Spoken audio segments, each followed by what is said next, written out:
Welcome to Miniology, the study of all things mini.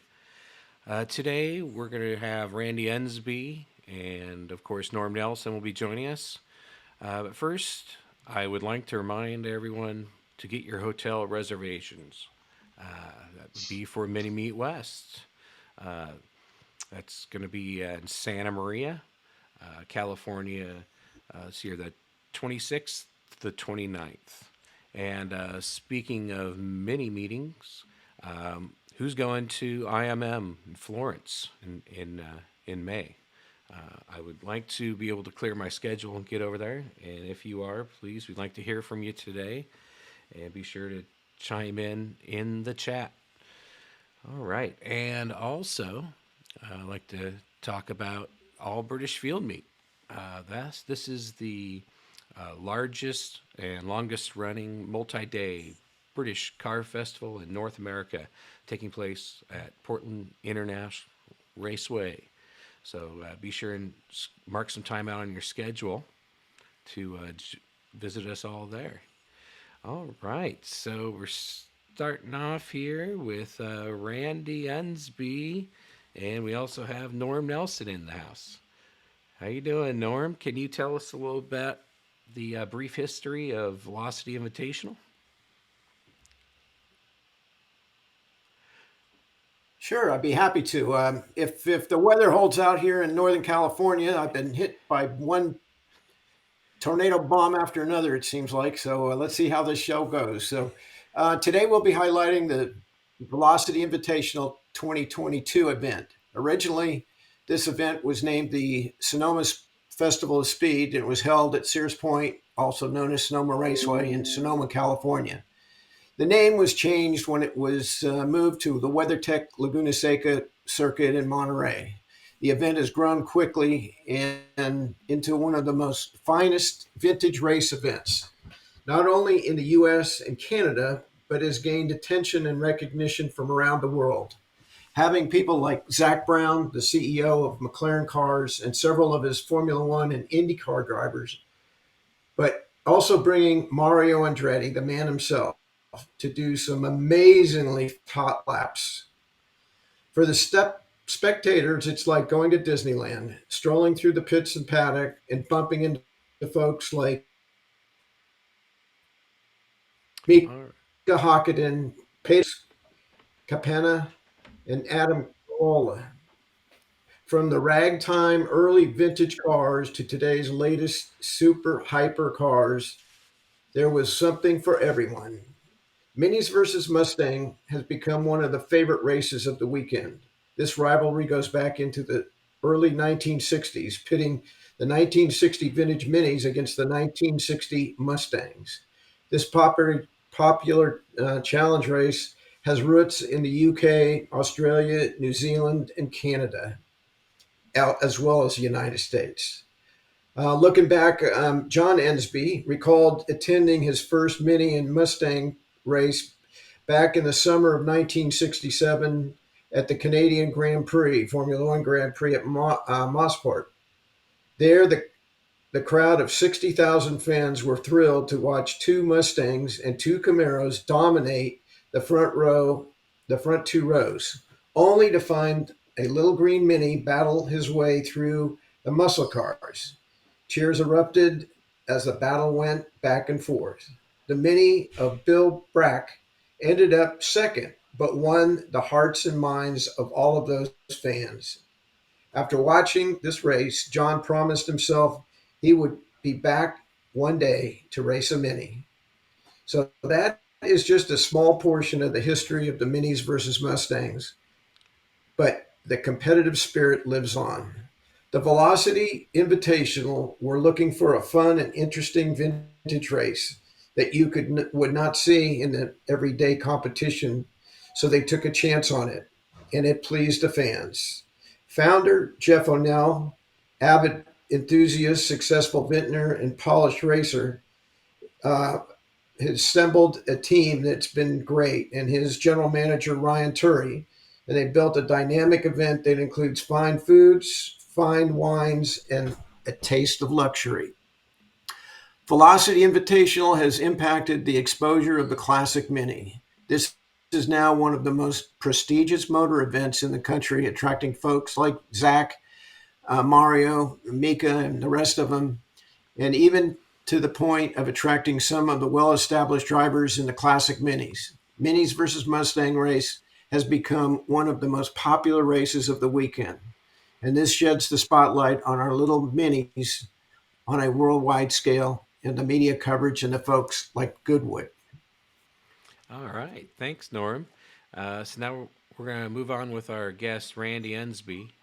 Randy, can you tell us a little bit about you, your hometown, family, and your history and background in motorsports, and particularly in minis? Sure, Eric. Originally from LaGrange, Illinois, outside of Chicago, and my parents were longtime racing fans and sponsored a stock car team of Bill Van Allen and some other well-known Midwestern drivers back then. And he had his own business, Braley Electric, and the team was very successful on multiple tracks. And he decided early in the 1950s he'd seen in Popular Mechanics magazine photographs of a farmer in California who'd built 1/4 size midgets. And so he took about a year to convince his farmer for him to build some. But he built two, one for my brother, one for myself. And the idea was to paint these exactly like the stock cars with the same numbers, 6 and 61. And they go out at halftime of the races and put on exhibition. Well, within a year, that caught on and exploded across the Midwest, and we had racing organizations all over the Midwest. Ours was called Midwest Motor Mites, right across the street from Raceway Park in Calumet City, Illinois. And that started our childhood in quarter midget racing. Back then, you couldn't race until you were 21 in sports cars. So my brother and I Formula One Grand Prix, and had seen Bill Brack race. And then the next year at the Trans Am race at Meadowdale outside Chicago, I think it was won by Mark Donahue in the Sunoco Camaro, but Bill Brack was there in his Mini then too. So we were pretty much sold that if we're going to get into sports car racing, we want to do it in Minis. And from there, Peterman Unsbee Racing Enterprises was formed with Bill Peterman, a friend and a mechanic of ours who helped us enormously. And our 3-car Mini team raced pretty successfully in the Midwest in the 1970s in Midwest Council and Sports Car Club of America regionals and national races. Cool. Very nice, Randy. That's awesome. Have you tell us about your competition with Mini and Mustangs? How long does that go back for you personally? Mm-hmm. And also tell us a little bit about the history and how that combination came back. Well, over the years, I went through about 3 or 4 different periods of like 10 years or so racing different kinds of cars, and then a break and then getting back into it again. And my last break came in about 2010. I've been racing SCCA here in the Portland area, and there just wasn't much competition anymore. So I just kind of backed off and took what few funds I had to go drive cars when we went to visit family in England and go on different racetracks there. Well, in 2019, Don Racine, who had purchased both my brother's car and then tracked down my car, which had been, we thought, long lost to history, he had 2 of the 3 cars of the original PRE team. And he invited me to compete in the 2019 60th anniversary mini race at Portland International Raceway, which I competed in. Then in 2020, he asked me to run a couple other races with him, but that was during COVID, and I was kind of paranoid without having a vaccine yet at that time. So I missed those events. And by the time I got a vaccine, there weren't any races left. So I'm looking at the calendar in late 2020, and I see this thing called Velocity Invitational, which I had never heard of before. So I contacted them because I looked at the entry list for the following year, which would be 2021, the race groups and the car classifications. There were no minis included at all. And I'm thinking, gosh, if I can get them to like include minis, maybe I can get a ride with one of Don's cars next year. So we talked, and they said, well, send us the specifications for your car, and we'll consider if we want to have any minis. And I had to explain, well, see, it's not my car. It was my car 43 years ago, and Don Racine owns it, and he brought 25 cars to Portland for the mini race, and you really should talk to him. So several months went by, I didn't hear anything, and to make a long story short, that spring of 2021, I got a call from Don saying, "Hey, we're going to put on a mini race, but it's a completely different race than anybody's ever seen before. It's going to be Minis versus Mustangs, just like pitting Ford Motor Company against BMC back in the 1960s and early 70s." So I was able to get a ride in 2021 in his daughter's car, the number 969 green Mini Cooper, and then this year or this last year, 2022, with Christoph Frisch in his number 35 Mini. So there's been two Mini versus Mustangs. I've been fortunate to be included in both of those, and I'm looking forward to November of this year at Sears Point in Sonoma Raceway. Awesome. Thank you. Thank you. Yeah, we have Roland Cheeks watching right now. He thinks it's looking pretty cool, it looks like. So if you have any comments or questions, Roland, we'd love to hear from you today. So Randy and Norm are here to answer more about this investigation of Mini versus Mustangs there. Can you tell us about the history of the Mini versus Mustangs and how that goes? Were you racing with big cars back in the Midwest? Usually, we weren't too often mixed up with big cars. I had several situations, and my brother did too. We raced a lot of Blackhawk Farms and a variety of other tracks, and quite often we'd be grouped up with like B production or A production Corvettes. And in fact, when I was racing in Colorado, when I lived there for about 10 years, I was in a Lotus Elan, and I think that was a D production car at that time, and got to drive with A and B production Corvettes. So it was a typical story. We're on a track like Pueblo Motorsports Park with a long front straightaway, drag strip type straightaway, or even at Blackhawk Farms has a decent front straightaway. The Mustangs, Camaros, Corvettes would pull away from us, and then we'd be all over them in the corner. So there were a lot of fun times. I don't remember there ever being any problems or accidents or anything with our groups, but it kind of gave proof to what we had seen with Bill Brack driving against the big muscle cars in Canada and the U.S. back in the mid and late 1960s. Cool. Oh, very nice. We do have one question from a viewer right now. Looks like it's Roland Cheeks here. He wants to know if he's going to see you in November. Oh, at the Sonoma endurance race. Right now, the schedule is that I will be running there. I hope to be running maybe a few other races this year, or at least to get down to Sonoma for a lapping day, because it's one of the tracks I've never raced on before, and it's always handy to have a little bit of seat time before starting a race. Our track time with Mini versus Mustang is very limited. It's basically 3 30-minute sessions. We have a 30-minute qualifying session, and then actually it's 30 minutes and then 60 minutes. So that we have the two races, but we split that up, usually like 20 minutes, 25 minutes each, with a 5-minute pit stop. So there's not a lot of time to get used to the track or to the car. This race in October with Christoph, I think I had about 3 or 4 laps in the car in practice before fog rolled in and ended the session. And then I started the race. So I had about four laps on the track under my belt in that car. I had raced there the year before, so that was helpful. And then so I got about 10 laps in on the Saturday race.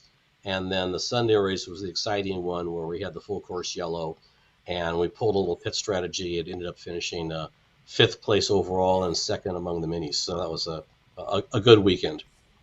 Awesome. Very nice. Very nice. Well, that's great, Randy. That should schedule, I believe, is for November 10th to the 12th of 2023, and that'll be at Sonoma Raceway, also known as Sears Point. So, right.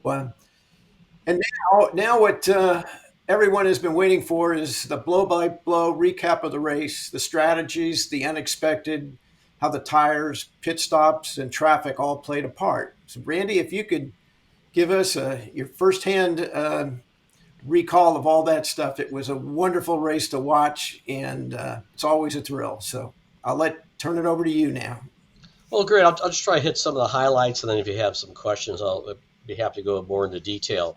But we had the Friday 30-minute session I'd mentioned, and then Saturday there was a 1-hour event, and Sunday there was a 1-hour event, and we were the last event both days, so we're kind of the feature attraction.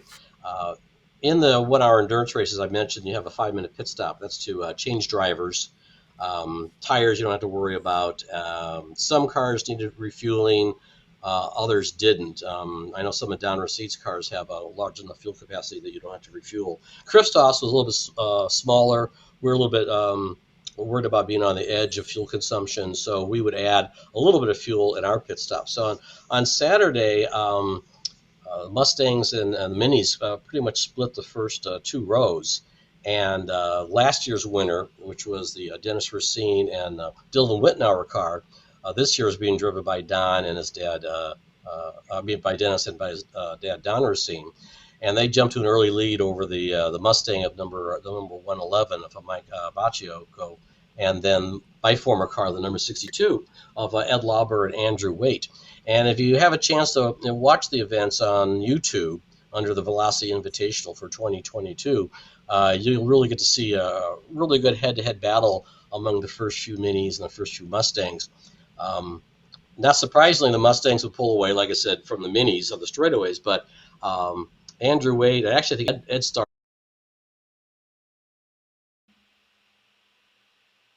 the first turn and took the lead and pulled away. And so for the rest of the next hour, including the pit stops, it was really a battle between the Mustang, number 111, number 62, and then the 177, Don and Dennis Racine, was usually in third, fourth place. By the end of the race, the number 62 had a really good advantage. Don and Dennis had worked their way into second, but right at the finish line, a Mustang clipped him and took third away from him. So if I remember correctly, the finishing order, it was Martin Lauber and Andrew Waite in the number 62, and then Gilbert Hakeem in his Ford Shelby GT350, the number 110, and then Don and Dennis finished third. We started 19th and finished 15th. What happened with our number 35 car was within 4 or 5 laps, it developed an engine problem, and that it would not rev beyond about 6,500 to 7,000 RPMs, where the power really would come on at about 7,500, 8,000, 8,500 RPMs. We were way down on power. So Christoph and our crew and a lot of the other Mini people, and even Don Racine, a lot of the Mini people all tried to help out to figure out what the problem was. We didn't find out until after the weekend was over that it was a distributor problem and an air filter problem. But by the time the race on Sunday rolled around, we thought we had it fixed. It wasn't. I started that race again and got 3 or 4 cars right at the start. In fact, there's an in-car video that's on YouTube that you can watch to see the first lap of the race. So we had decided before the race that if a yellow flag came out early in my first stint, which was going to be about 25 minutes, I do 25 minutes, we had a 5-minute pit stop, and then Christoph would do 30. We thought it might be a good idea that I would come in and do the driver change then and hope that most of the other cars would stay out on the track because it would be so early. Well, sure enough, there was a transmission blown on the left-hand corner 5, which goes up the hill to the corkscrew. Oil was spread all over the place. We had no warning flags from the corner station, and we came upon that, and I almost lost it completely. I had to catch it twice to keep from spinning and going off the track, but the car behind me wasn't so lucky and spun and collected the number 969 that I drove last year, and they both spun around. The 00 Mini couldn't continue in the race, but there was a real mess. There was oil all over the place, or cars, and I knew that it was going to take a long time to clean up this mess. So I dove for the pits, and I'd only been in the car for like 4 or 5 laps, but I dove for the pits, and sure enough, there were 5 other cars in the pits too on the same strategy. And it was three Mustangs and 3 Minis, including us. So we completed our driver exchange, 5-minute pit stop, went out on the track, and Christoph was back in 16th place, which is about where we started, but 2 laps behind, because obviously we lost 2 laps being in the pits. Well, as the race went on, it stayed green for a long time, and little by little, all the competitors had to come and make a pit stop while we were still out on the track. Even though we were crippled, Christoph was still turning really consistent lap times, lap after lap. And we eventually ended up, I was hoping we would get a top 10. We ended up finishing 5th, and we were actually on the lead lap on the race until the very, very end when the lead Mustang passed us. So it was very rewarding and a lot of fun, and we had a great time. And I hate to think, or I love to think, what it would be like if the engine had actually been at full performance. But we're not complaining. We had a good time. Very nice. It was fun to watch. I was there, enjoyed the heck out of it, and you guys looked great out there. Um, yeah, if you had had some horsepower, it would have made it an even more interesting race. So, but it was great, and the fans loved it too. Cheering from all around, and I was up on the corkscrew for a while watching up there, and it was great. Mm-hmm. Yeah, Mike in his So, the number 111 Mustang won overall in that race, whereas the 62 had won the day before. And then Frank Zucchi, another Mustang, was second. Don and Dennis were third. Another Mustang was fourth, Matt Johnson. And then Christoph and I were fifth. And then Martin Laubar and Andrew Waite, who were the number 62 car, finished sixth. So altogether, 17 cars finished the race, and we had 5 DNFs. yeah, and you had Mustang, Mini, so it was split up. It was fun. You just it was so distinct to watch how they could get in the straightaways, and when they had tires under them, they could just take off and go. But when you guys got a chance to hit them in the turns and under braking, you guys just eat them up, and it was so much fun to watch that. It's a Definitely. great combination, I have to say. It's just amazing to do that. Well, Don Racine and the folks at Velocity really came up with a brilliant format, and obviously it's very popular. I think it's one of the most popular race groups of a luxury car weekend, basically, and an exotic car weekend at that. Yet these little shoe boxes and some of these Trans Am type cars really put on a very good show, and I was very impressed with the quality of driving from both groups in October of this last year. Yeah. Yeah, there was a friendly bunch. The Mustangs were very friendly with the Minis and vice Mm-hmm. versa. So I enjoyed visiting with them and everything. They were great. So you Well, I will know. have yep, you're going to have a learning curve, I guess, going into Sears Point. I didn't realize you'd never been there before. So Yeah. that's an up and down, tight turns, some fast straightaways, but it's a very technical track. And I know with your talents, you'll pick it up right away. But it's a lot different than Laguna Seca for sure. Yeah, that's why I'm hoping to maybe try to get down for at least a lapping day or a race or something in the summer. When I went to Laguna Seca in 2021 for the first Velocity Invitational, that was my first time at that track too. So I spent as much time as I Mm. could on the race simulator, just trying to find turn-in points and that kind of thing, which helped a little bit. But there's nothing like seat time. That's probably why the second time around in October with Christoph in the car, it wasn't quite as much of a learning struggle for me. I mean, I had to learn a new car. I'd never raced that car before. And by the way, this was Christoph's only his second race ever, and only his second race in the Mini. So for us to finish fifth overall was, I think, a pretty impressive accomplishment. Yeah, and the car looked great too. I mean, not only was it fast, but it looked sharp out there. It was Yeah, it was well prepared, and you had some little hiccups, but man, it was you guys made us all proud. yeah, great. Well, glad to hear it. Let me see if I got anything more that we were going to do here. Did you want to talk a little bit about Well, Sunday? More specifically, the Sunday race?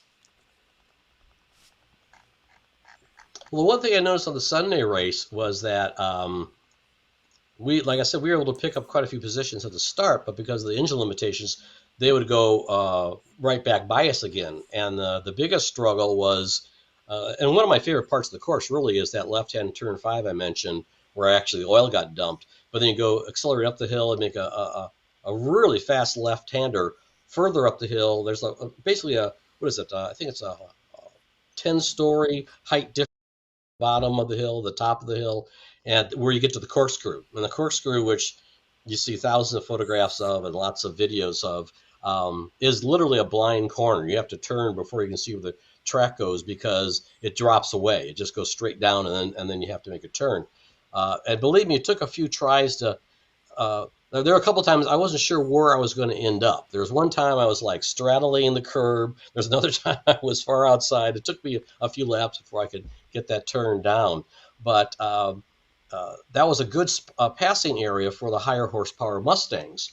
But they would be patient and usually wait for the Mini to get on the straightaway before they pass them just with their superior horsepower. The Minis, on the other hand, because we had superior handling power, would cornering ability, would actually sometimes try to pass them in the turn, which isn't always the easiest or safest place to do it. But if you watch the video on YouTube, the Saturday and Sunday enduros, you'll see that was done a number of times and quite safely. And that's how the Minis would be able to get ahead by the time you came around to complete another lap. Yeah, right now we're actually seeing the Minis and the Mustangs coming through the first couple turns of the corkscrew. So Wow. it is quite a cool spot to watch the race from up there in that corner. I'm a huge fan of Laguna Seca, and it'll be interesting to see how it transitions back over to Sears Point or Yeah, whatever definitely. the new I'm name of it looking is. forward to it. Yeah, absolutely. Yeah, there'll be definitely some spots where you'll be able to pick up, but you're going to have the same issues like coming out of the carousel. It's a long straightaway, and if a Yeah. Mustang gets you back, then you're going to be right on their butts again up in 7, and then through the S's. It'll be a cat and mouse game just like it has been, but just in a different status. You got ups and downs too, so pretty awesome. So that'll be a lot of fun. I think it's a good thing they're doing it and running the Mustangs and the Minis because that's going to bring a lot of fans that are going to like that. I'm hoping to get the word out to all the clubs and all the Mini people out there and come and show up for that because it'll make you all proud, everybody. So anyway, Yeah, I'm I hoping can't to wait. see more Mustangs join in with us because Don's always been great at bringing 7 or 8 of his own cars with co-drivers, and there've been a number of regulars. I mean, a number of the people I raced against at the 60th anniversary mini race in Portland have shown up for both the Mini versus Mustang races, and so we've been fortunate to have 20 some Minis show up and about 5 or 6 Fords and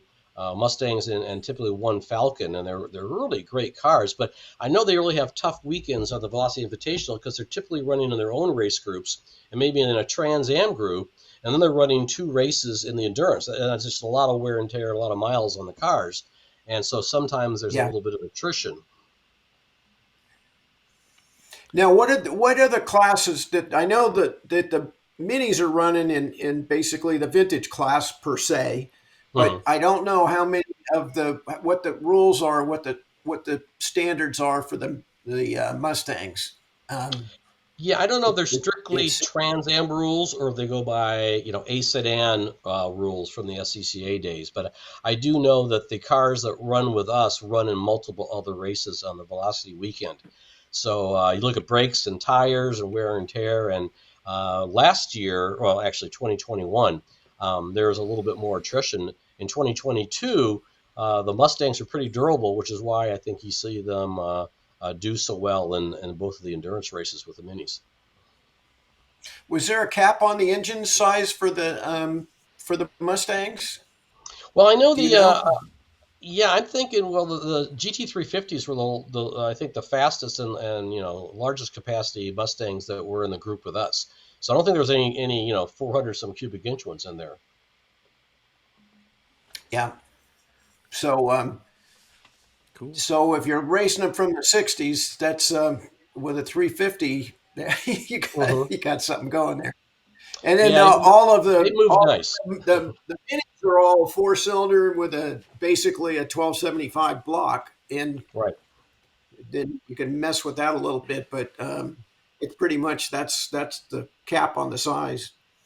And I do have to say that the minis that race today, like my former 62 and John's number 61, are look the same as when we raced them back in the 70s, but the rules allow a lot more things to be done, and the technology, of course, is way better. So they're Yeah. much higher performing cars in the 1970s. So Don and Dennis have done a great job. Christoph's done a great job with his car, and so have the other. I think we only had again, like I mentioned, I think we had 5 DNFs in the race on Sunday, and only I think one or two of them might have been mechanical, and then one or two were probably because of that the accident on the oil spill. But it's just Yeah. amazing, really, how reliable these old cars are or have been made to be. Cool. Hey, Oh Randy, yeah. can you They tell were us they a were little? out there the whole time. Yeah. Hey, Randy, are you able to tell us a little about your international racetracks that you've been able to participate on? Sure. Back in 1977, about the time I sold the mine Mini number 62 to Dennis Earls in Memphis, Tennessee, I was getting into Formula car racing, and in preparation, first pro Formula Ford race, which was held at Road America in Elkhart Lake, Wisconsin, back in summer 1977. I went over to England and went to two racing schools. I mean, I already had my SCCA national license, but I had no experience in Formula cars whatsoever. So I went through the Jim Russell School at Snetterton, and then I went through the Winfield School at Goodwood. So those are the first two tracks in England that I got to drive on. And then, flash forward, you know 40 years, and I'm just getting out of the SCCA racing here locally because there just weren't any cars in my class to race with anymore.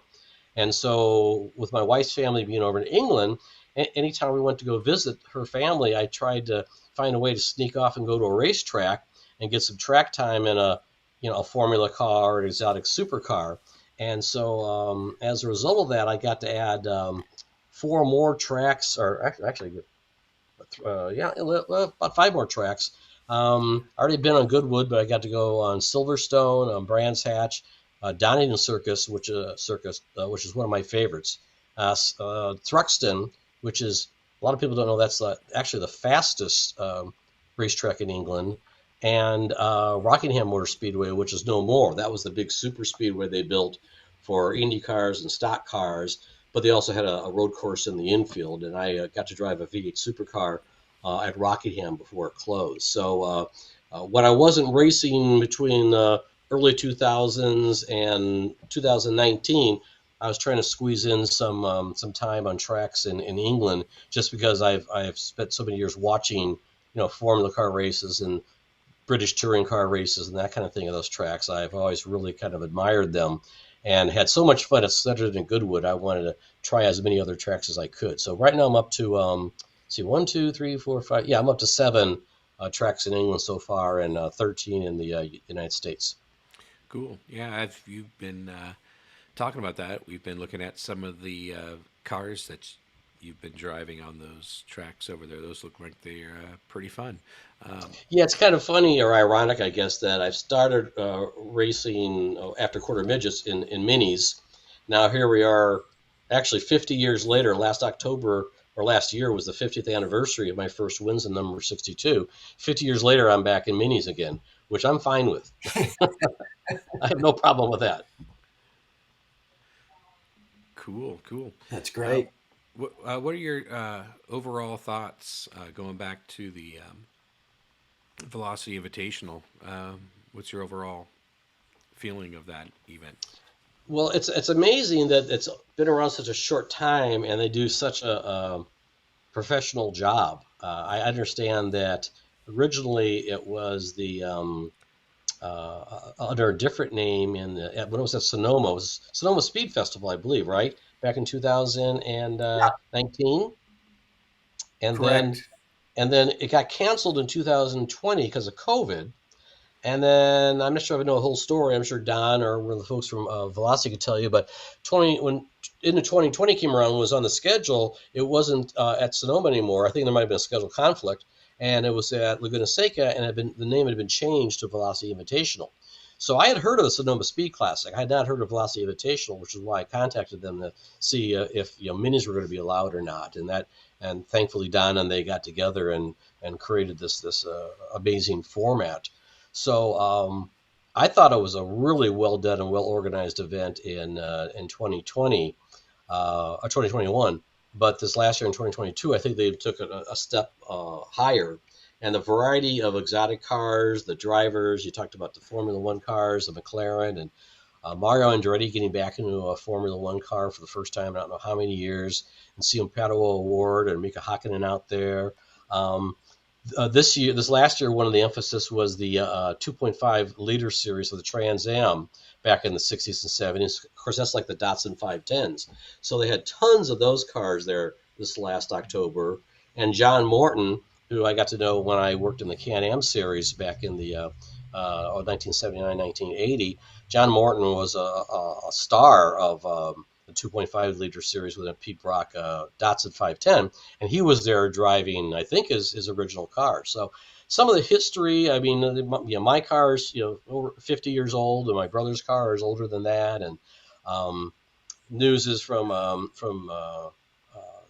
our folks, our friends at Mini Mania and Don Racine, that they're putting together a tribute car to Bill Peterman, who's long since passed away, and we haven't been able to find his original car, so they're making a tribute car. So all three PURE Minis, 61, 62, and 63, will be reunited this year. So that's going to be fun, along with all the historic vehicles they already have, and all this amazing exotic road cars and GT cars they have at the Velocity Invitational.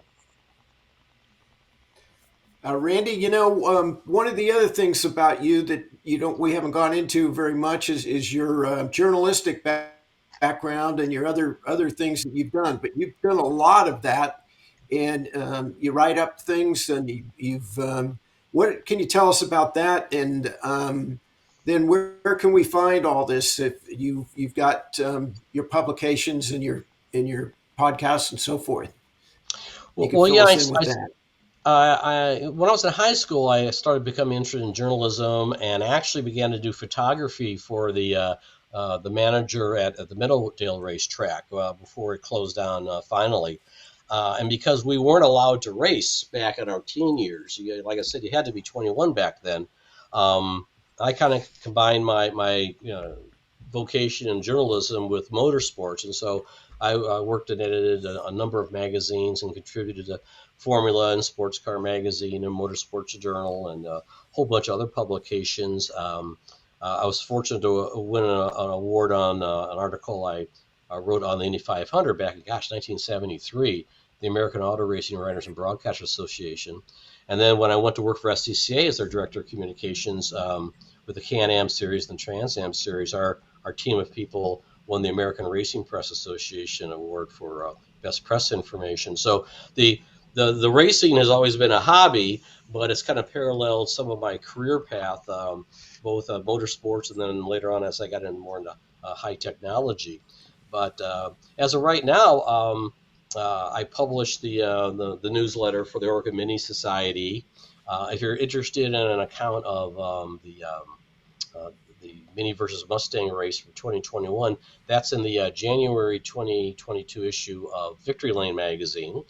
The account of this year's race will be coming up in an upcoming issue of Miniology magazine. And if people want to get in touch with me, they can go ahead and contact me at Randy Unsbee on Twitter or on Facebook at the World Mini Club, and just direct message me there. Very nice. Thank you, Randy, for your time today. And you bet. Thank you. Nice to talk to you guys again. Yeah, it's great always reading your articles and all your interesting viewpoints there. Yes, in fact, if I can convince anybody else to give me a ride in one of their vintage cars, I can promise the same thing. I'll do some articles and press releases for them too. Very cool. There you go. Excellent. Anything to get a little more for all of seat you time. guys out there, I think it's time for keep the rubber side down and good night. Yeah. Thank you all. Absolutely. As Thank we you, guys. depart, we're going to just touch base on Mini Meet West. There's a lot of mini events going on. Mini Meet North. Any word, Norm, on Mini Meet East? I've heard some rumors, but I don't Okay. know the exact data on it yet. I hate to put out Uh, anything until I know for sure.